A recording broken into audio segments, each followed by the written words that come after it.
So this shifter here cable, I'm gonna have to move that away because it's hitting that piece right there. So we're gonna have to make some room on here, and then this piece of bracket as well. We're gonna move that away so that we have lots of room to pull that brake booster off. It only needs 2 bolts to take that bracket off, 8mm on this one, so not a big deal.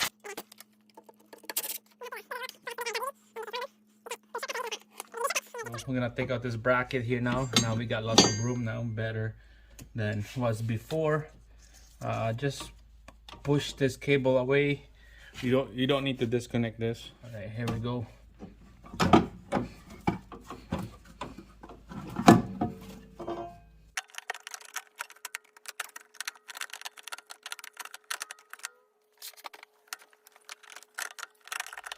All right, so try another way to move this brake booster out. I'm gonna go this way.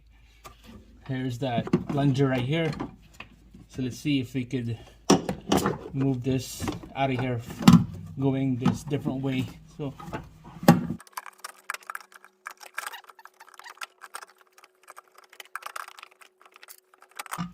there you go.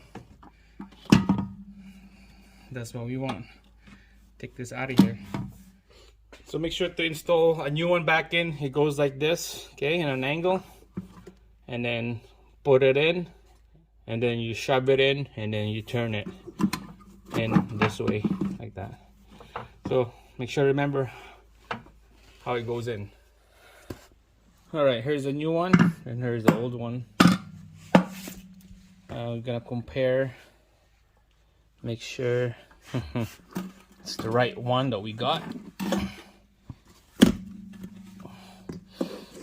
So by looking at this, it looks so okay so far.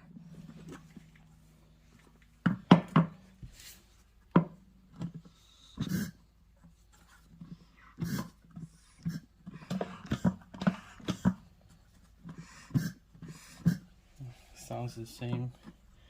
The thickness looks okay. I double checked the part number. This one right here is a TRW. I don't know if that's the manufacturer for Lincoln. That's the supplier probably. And I got one from Amazon, 912-299. Alright, let's install this new one in and put everything back together.